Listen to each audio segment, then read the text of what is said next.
Hello one, hello all. My name is Nicole Banister, aka NIKKI BANZ, and you are here for another edition of NIKKI BANZ Live.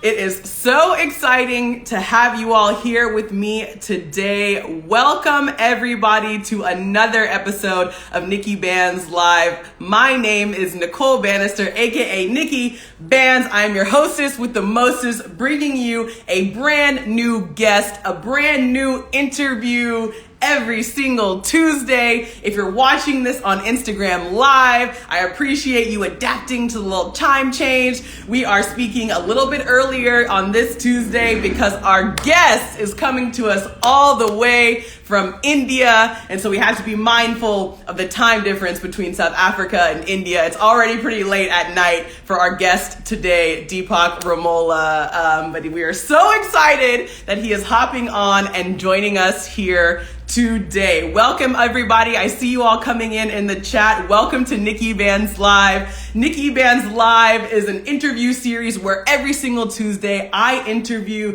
different actors, rappers, DJs, dancers, entertainers, authors, influencers from around the world, and I want to share their stories with you all, their successes, their challenges, their highlights, and what they're passionate about. It's not just an influencer interview series to talk about them being influencers. We're talking to these people so that we can get a better sense of what they're passionate about, what drives them, what makes them happy, what makes them tick, so that we can take those best practices and learn from each of them.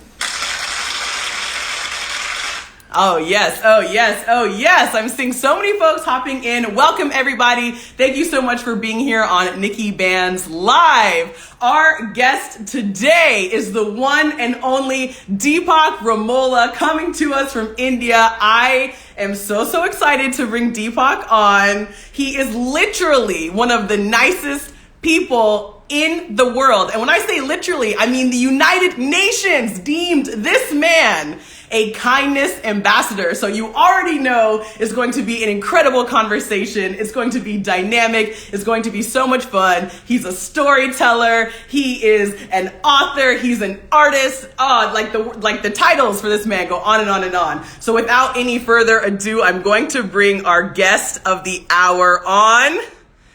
Let's bring Deepak on right now. I'll get a little drum.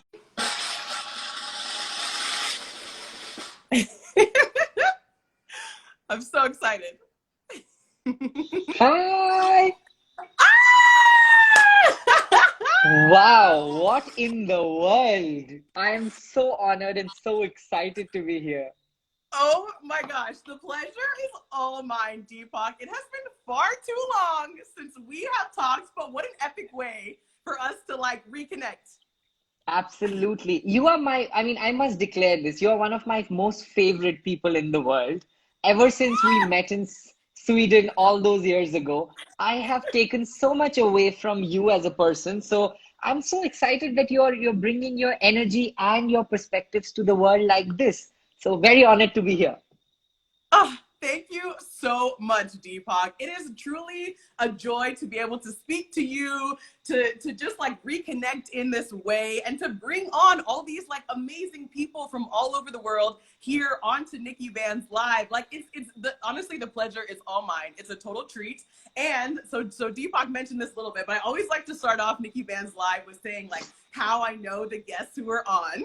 And so, Deepak, we met back in Malmö, Sweden in 2018 at the Youth to Youth Summit. And so it was Deepak was you were one of the facilitators. You had a whole workshop, a whole session.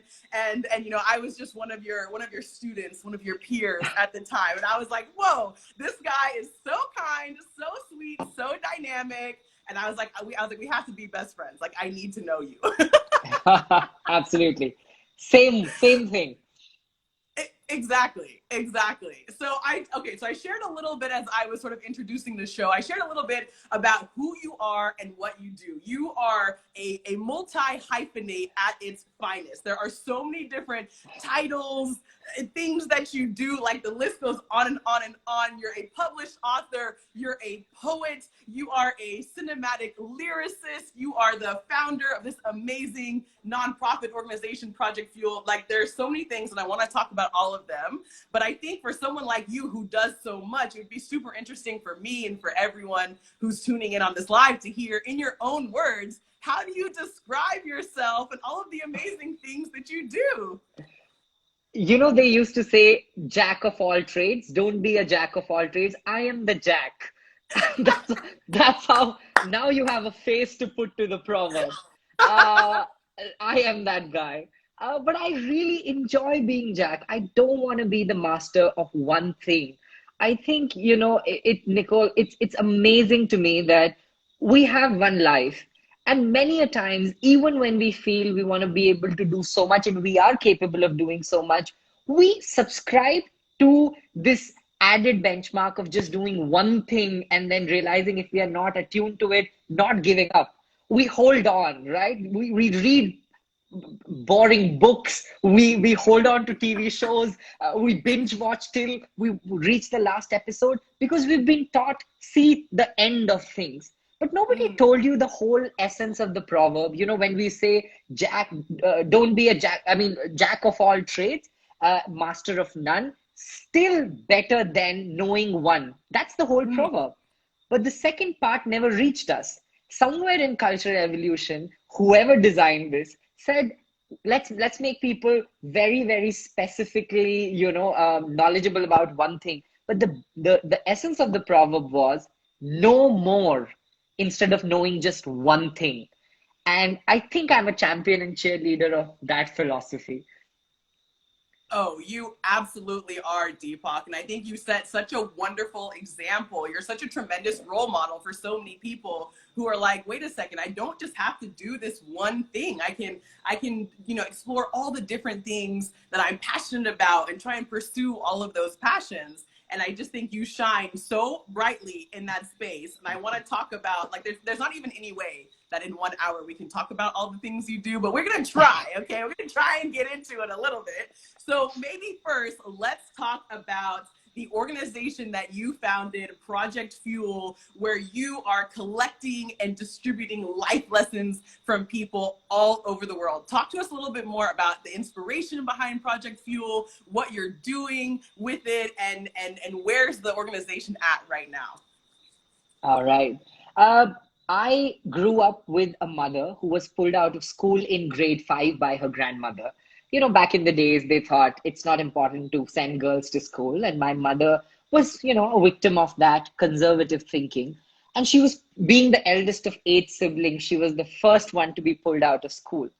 And she never had the opportunity to go back to formal literacy or education for that sense.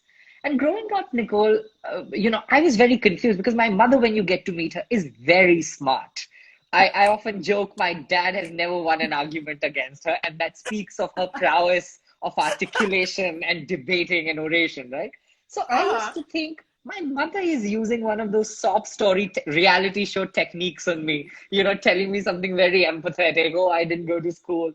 And she knows so much. And I used to ask her, how do you know so much? And she said, life is my classroom and I'm paying attention. And I thought, if she is learning from living, that means everyone who's living is learning something. Where can I find this information?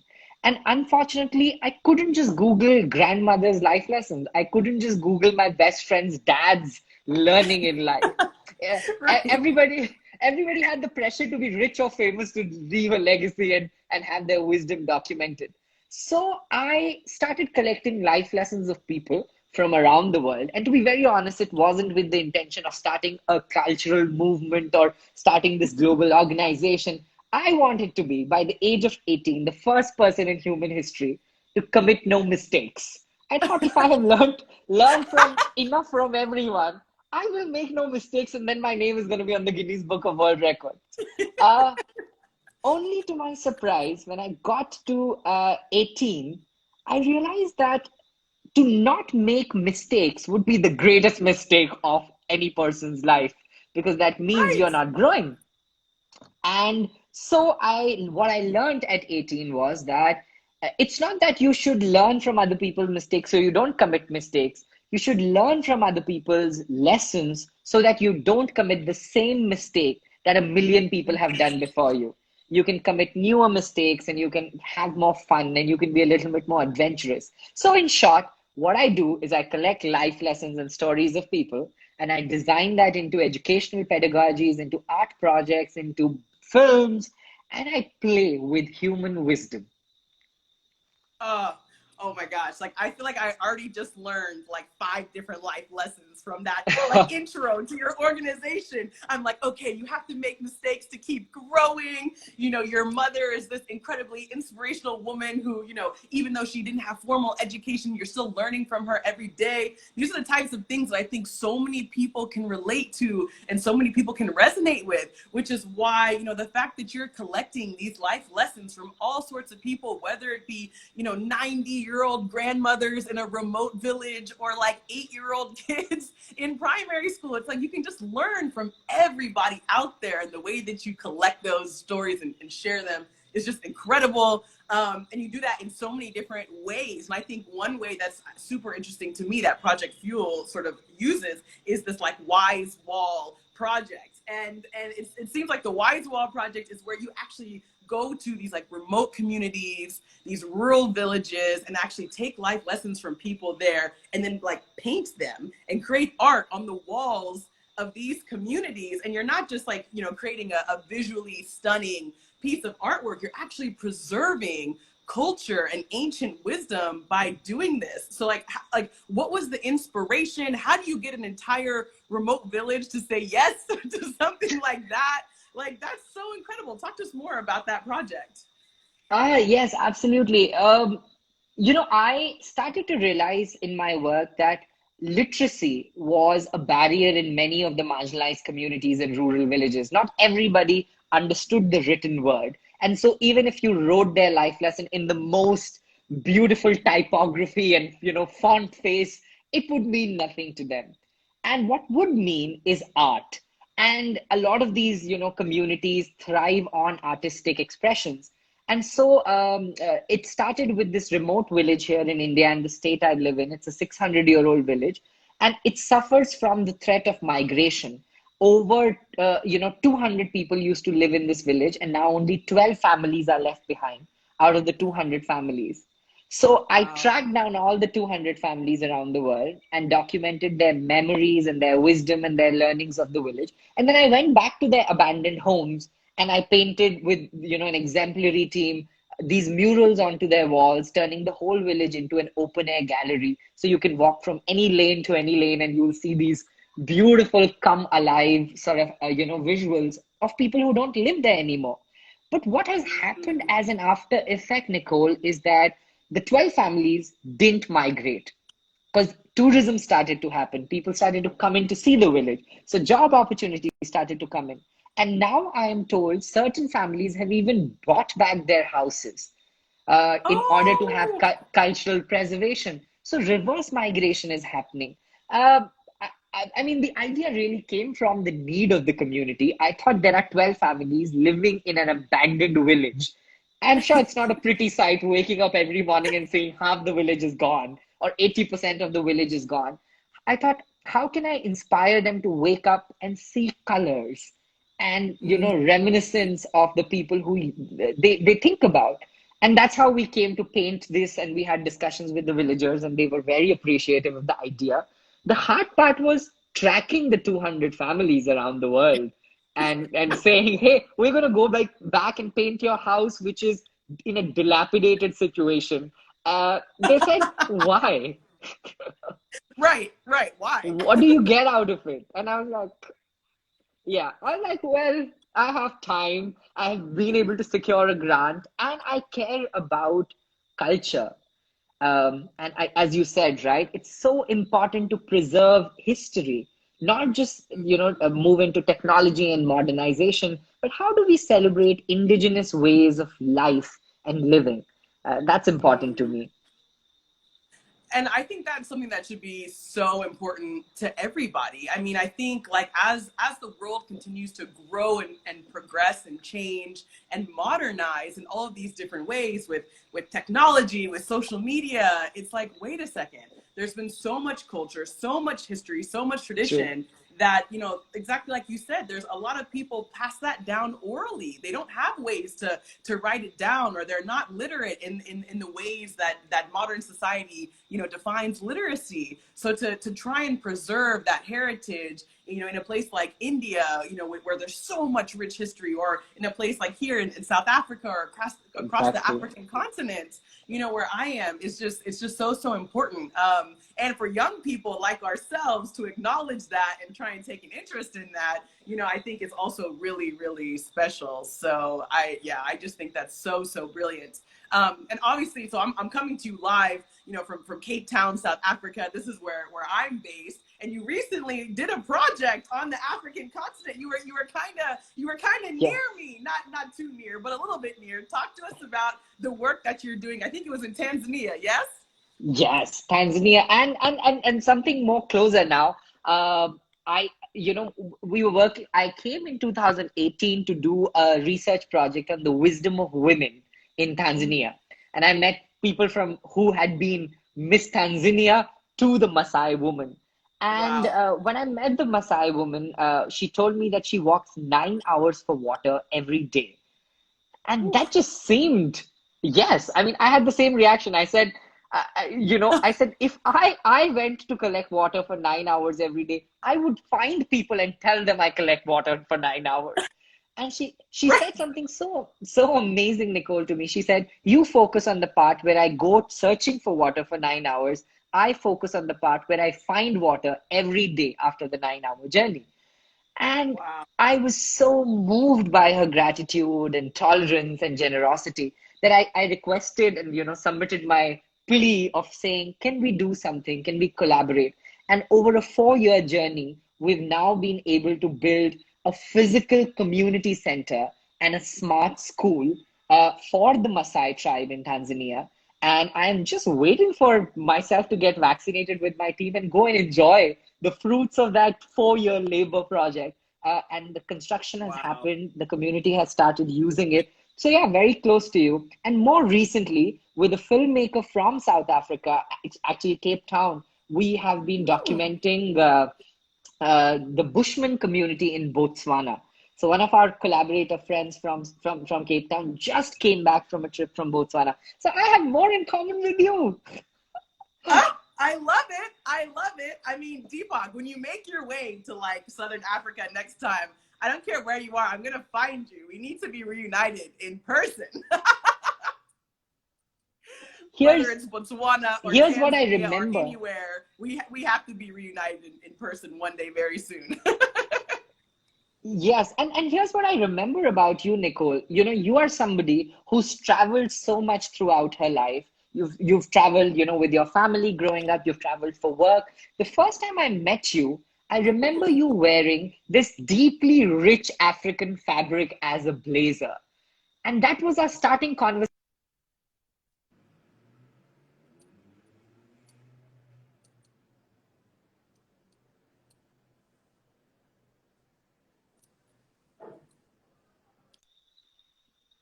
And how you can carry so much of culture even to modernity and even to these conferences. That's my first visual of you.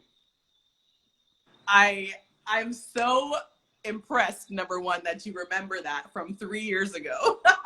But I think it's the way, how do we, how do we preserve culture or amplify culture in modern ways, and even cultures that aren't necessarily my own, right? Like as I'm sure everyone can tell by my accent, I'm originally from the United States, but I've been living and working here in South Africa for nearly a decade. And so this has become home. And I think the key word that you mentioned earlier, Deepak, about your work in Tanzania was collaborate, right? You were like, I'm collaborating with people here in this new culture, right? You asked for permission to work alongside local leaders and local women, you know, in this community. And so that really collaborative spirit and effort where you're working together with folks, I think that's so cool and important. Honestly, that's one of the reasons why I launched this whole interview series, NIKKI BANZ Live, because I wanted to be able to collaborate with people all over the world doing amazing things. Like, it's so cool to learn about people's backgrounds and stories and what they do. And I think, like, even just sharing these stories and conversations like we are now is really, really important.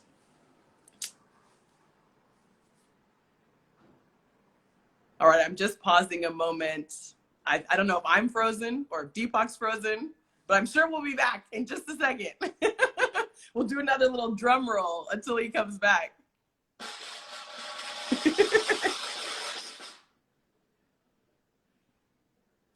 Okay, I feel like we just lost Deepak on the live. Oh no. Okay, wait, let me try this again and see. Let me try this again. Let's see if we can get Deepak back on. Yes, he's phenomenal. He's fantastic. I'm loving the things in the chat. Okay, Deepak, I'm gonna try and get you back on. I think I lost you for a second, but it's okay. No worries. Okay, let me get you back on here. Right in the middle of like such a deep like love fest and conversation between me and Deepak. Of course the internet goes out. The struggle is real. I apologize. I literally live on the foothills of the Himalayas. So my network can be very treacherous. I apologize for that, but thank you.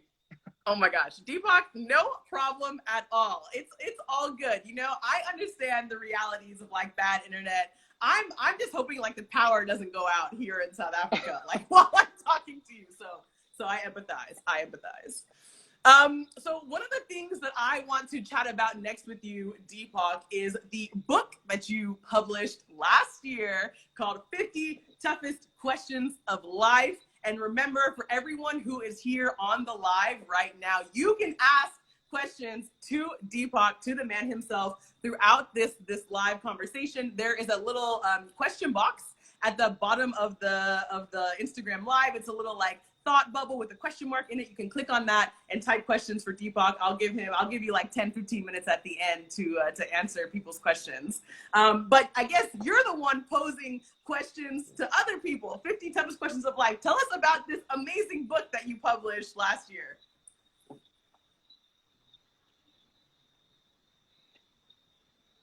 Absolutely. The 50 Toughest Questions of Life, Nicole, came into existence from this experience I had in Afghanistan. I was teaching, and the school was unfortunately shut down by the Taliban. And one of the students said to me, as a parting life lesson, life is not about giving easy answers, it's about answering tough questions. And I never forgot that. I thought, what are tough questions and who is asking those questions? And I went on this crazy quest to document some of the toughest questions that the world had to offer. I watched, thousands of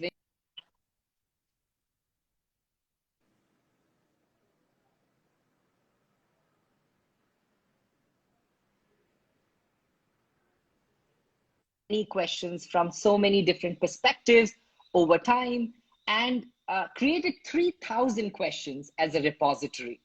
And out of these 3,000 questions, I narrowed them down to 480, 320. Honestly, I created first it as a dating exercise. I thought, if you're interested in somebody and you want to know, do you want to really waste or invest your time into them?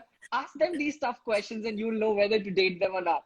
But then it was beyond that. It was so helpful, other than the dating exercise, that I thought I have to write the book and allow people to introspect about important things to them, because my life changed after answering those questions.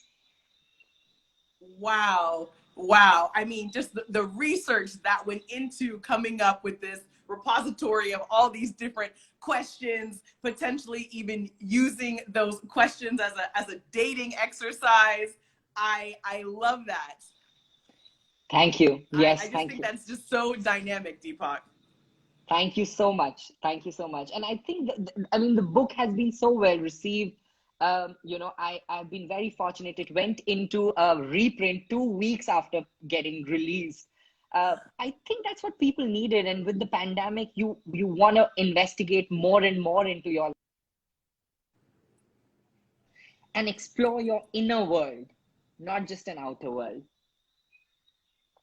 Absolutely, absolutely. And I think an experience like 2020 and the pandemic and borders closing, it made people want to come together in really new and different and intimate ways because we couldn't physically be together in the way that we used to be. And your book challenges us to do that, which is so special.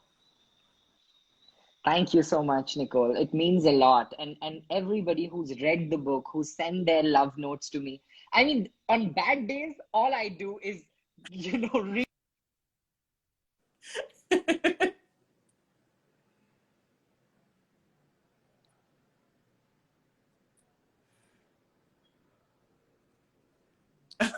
I think Deepak is. Yeah, that's what I tell my parents. Yes, yes, I love that. Just reading all of the, just like reading all the love notes and things that people send you. It must just be so much love all the time. And I think Deepak, like in addition to you being this published author with your incredible book, 50 Toughest Questions of Life, you're also a poet and you write poetry, you perform poetry, not just in English, but in Hindi as well. Like it's just so incredible. What does it mean to be like a poet in 2021? Oh, wow. That's such a good question, Nicole. I think those looking for peace found poetry, and those looking for poetry found peace. That's really how as I see it. I think in 2021, it's no more a tool of entertainment, although it was never just a tool of entertainment, but now it is. It's a survival coping mechanism. We express because we want to be heard. We want to be heard because we have something to say, and we have something to say live. Um, I think that is really the premise of being a poet in the 21st century and in 2021. I don't think so. I would be anything without poetry. I think in metaphors. I resonate with similes. I see visually. I observe things as poetry, and people often label poetry as this, just very limited purview of things written in a very thematic rhyme fashion. But I see poetry as a way of life. Um, you know, Mm.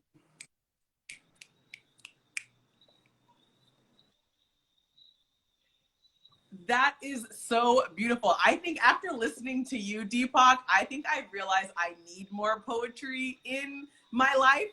I'm like, I need to find inner peace. Maybe poetry is the way to go. So like how do you perform your poetry, or where do you perform, or do you just write it? Do you speak it out loud? Like how do people find you and your poetry?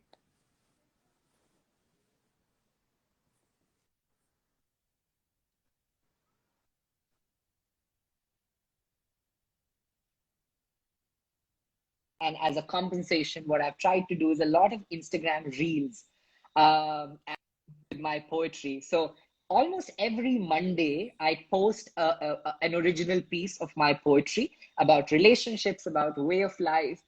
And my friends say that I write about love that could have been. And they say you've had a lot of heartbreak, which is not true. But I think what I try to write about, Nicole, is a prospective heartbreak. I'm always writing for, the place I'm going to be in. So I think I'm playing it smart.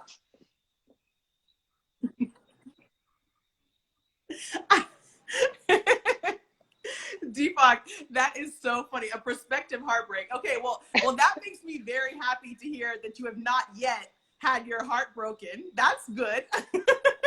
Yeah, I mean, not enough or not as dramatically as they show in the Hindi films, in the Bollywood movies. Not as dramatically. I've had my heart broken, but maybe not to the intense degree that you see in my poems. I think it's a lot of borrowed memories, a lot of borrowed pain from people's stories that I interview during Project Fuel work. I can imagine. I can imagine. And someone who meets so many different people around the world and you hear their stories and you take in their life lessons, there must be so much that you sort of take on and empathize with them when you meet them and talk to them. So I can imagine. So yeah, everyone who's on this live, everyone who's watching the rerun on YouTube, you have to go check out Deepak's poetry. You have to go buy Deepak's book, 50 Toughest Questions of Life. We gotta, plug all those things. You gotta follow Deepak on Instagram at Deepak Ramola. You know me, I love to just be the hype girl and make sure.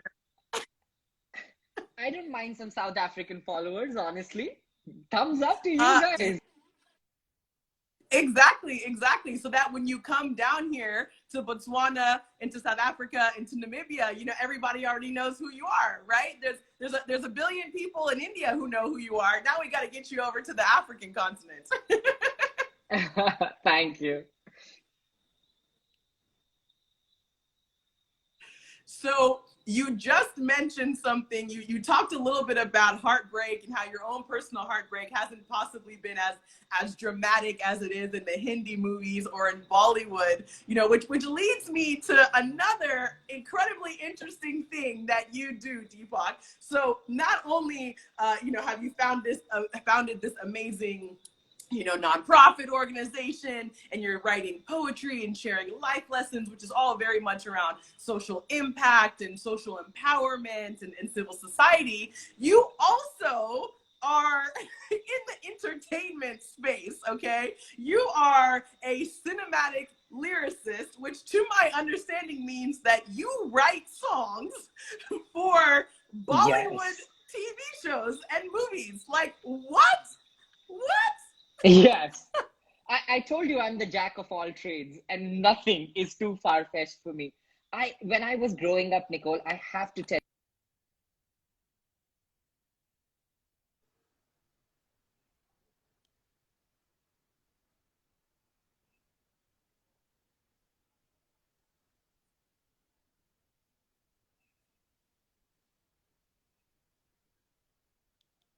Oh no, I'm not sure if Deepak is frozen or if I'm frozen. Maybe y'all can type in the chat and let me know. Is it my audio? Is it Deepak's audio? Maybe it's my internet. Oh no. Okay. I think I lost Deepak again. Oh no. That's okay, Deepak. We're gonna get you back. Don't worry, everyone. Stick with us. Okay, we're gonna bring Deepak back onto the live right now. This is the reality of doing live interviews, everybody. You just never know if the internet's gonna work or not. I've just invited Deepak back on. Let's keep our fingers crossed. Okay, I'm seeing you guys saying Deepak is first. I hope I'm compensating with my stories for the bad internet. You are. You 100% are. Don't worry. It's fine. So, okay, last we heard was you were just about to answer the question about you being this lyricist. You said when I was growing up, and that was the last thing we heard. Oh, all right. I'm going to pick up from there. So when I was growing up, I loved songs so much, but I had no access to a music director, to Bollywood for that matter. And Nicole, I used to rehearse on existing songs. I would pick up a song that would be playing and I would fit my lyrics into that song. And that's how I learned how to write song lyrics. So when I got my first film, I thought this is not hard. All I have to do is take a melody and put my words. I've been doing this since I was in school. So how hard can this be? But no, I have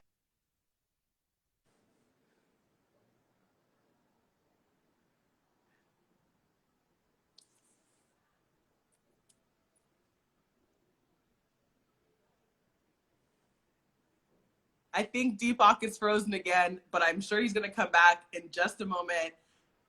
As you all can tell, this is an absolutely fascinating interview, from nonprofits to social impact work, to being a TEDx speaker, to being a UNESCO Kindness Ambassador. Deepak is just an absolutely fantastic jack of all trades. I'm going to see if I can bring him back just now. Thank you all for sticking with us here on NIKKI BANZ Live. Don't worry, I'm going to bring Deepak back just now. I see all of you in the chat commenting, sharing your feedback for Deepak, giving us all the good energy. We appreciate it. Thank you for sticking with us. This is so good. Deepak's going to come back on just now.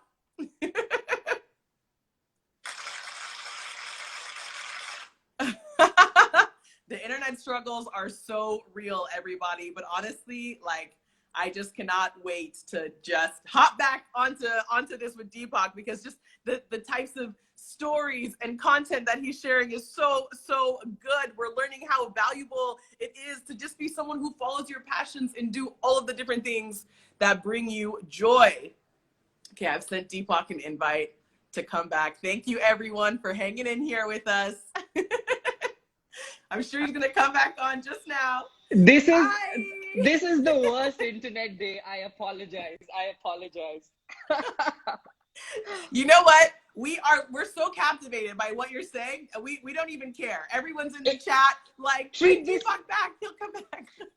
Treat this like a Netflix show. I leave you with the hook and I come back on the next episode to tell you something more interesting about it. So treat this. And also, you know, Nicole, it's very interesting. We live in a world where you can order a pair of socks, and in about 2 days, 50 people would have worked around to get that pair of socks to you. We live in this constant, instant, you know, scenario. And sometimes I think it's interesting to have these glitches, because it shows you how patient you are, you know, in your life. I met my grandmother the other day. She doesn't even know how to operate a phone, okay? And I was just showing her the touchpad. And she said to me, she said, I prefer my life. It was so much more simpler. And I was listening to her story by the bonfire all night, not looking into my phone because there was no internet. So it was quite amazing. But anyways, go ahead with your question. Sorry.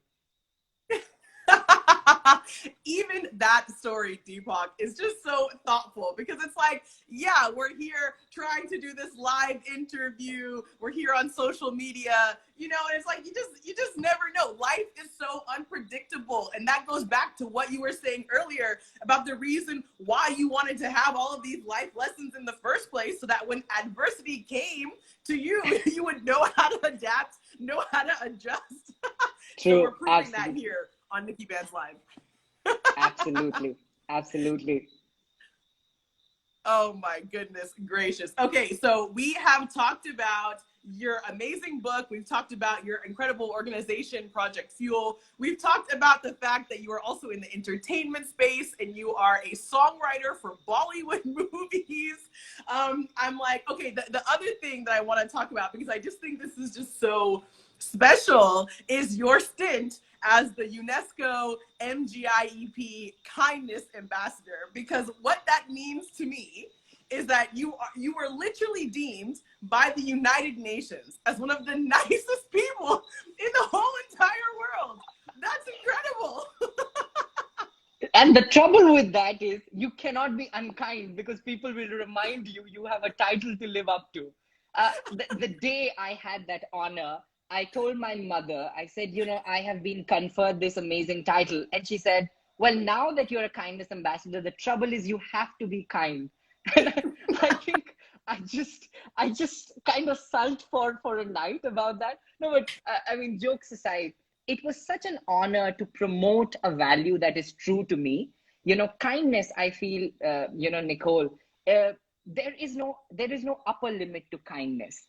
There is no upper limit to how many people you can help. There are millions and billions of people waiting to be rescued, waiting to be served and saved. But there is a lower limit, and the lower limit is one. And if in your lifetime you can live and assist another person in such a way that the trajectory of their life changes for good from the point you entered, You are the kindness ambassador in your own way in the world. And that's what really the title meant to me. How do I propagate to people? Just don't see kindness as a means of goodness. See it as a means of living life consciously. And I have been benefited by the kindness of complete strangers across the world. uh, all I wanted to do was, you know, champion the cause from my end in as many ways as possible. So yeah, having that title gave me the opportunity to create a whole video series about some fantastic kindness stories. I think during my tenure, I just wrapped it up. I completed over 300 kindness stories from around the world. So a lot of time to learn and read. That is so cool, Deepak. And I think your reminder to all of us to just exhibit this spirit of kindness at all times is so important, especially in the world that we live in today, where because of all of these, superficial differences, whether it be because of race or religion or socioeconomic status or gender or sexuality, people aren't as kind to one another as they really should be. And so I think just remembering that kindness is key, is such an important it's such an important thing for all of us to remember and reflect on. No matter who you're interacting with, whether it's a celebrity or a rideshare driver or somebody at a restaurant, like anybody, right? We need to just move through the world with this spirit of kindness. And I think that's one of the reasons why you've been able to be so successful as this jack of all trades that you are, because you move through the world with kindness. And I think that's something that Thank you. everybody on this live chat is really taking, away with us right now. And I Thank see you. that I said there are a couple questions in the chat, so I want to get to those soon. And remember, if you're here watching this live on Instagram, use that little question box, the little circle with the question mark in it. You can drop some questions for Deepak, and we'll have Deepak answer those soon. So maybe one of the last questions that I'll ask you, Deepak, is just what's next? What should we, as your fans, as your friends, as your followers, what should we keep an eye out for? What cool and exciting talks, poems, songs, projects do you have going on that we can kind of keep a lookout for? Oh, that is an amazing question. I think there are two things that I'm very excited about, Nicole. One is I am now getting into the data study and the scientific study of wisdom. How can people be taught to be wise? And we are using all of the work of the last 13 years that I've done to understand better, investigate better, in a scholarly fashion. How can you investigate wisdom? Which I'm very excited about. The second thing is I'm writing about 4 books in the next 2 years. So you're going to get to read a lot more, from children's nonfiction to poetry to, other investigative books. Very excited about that. And the third thing I'm doing is I'm working with a lot more tribal communities in India and in Africa in times to come, where we can learn from indigenous knowledge, local wisdom of people. Wow, wow, wow. I am so blown away. There's so many things for us to walk away with there. Children's books, other books that you're writing, looking at the data and the science behind wisdom and tracking that. So interesting, so dynamic. Like we're looking out for your thesis. We're looking out for your PhD on that. And also just Thank you. preserving this. Yes, and also preserving this indigenous knowledge. I think again, just so interesting. And I know there's people who are here, on the live from so many different countries around the world. So, be following Deepak on social media so that if Deepak is coming to your country, whether that be Mozambique or Nigeria or Djibouti, wherever it is on the African continent or in the world, that you can connect up with Deepak. But it's so cool. Well, we are huge fans, Deepak, so we will be for sure following along this journey. So grateful, Nicole. So grateful. Thank you. Yes, of course. Okay, so I'm going to jump to some of the questions that I'm seeing. I saw one question in the chat where somebody asked, how do we connect with Project Fuel and get involved in the life lessons? Oh, absolutely. So you can go to www.projectfuel.in or projectfuel.org, and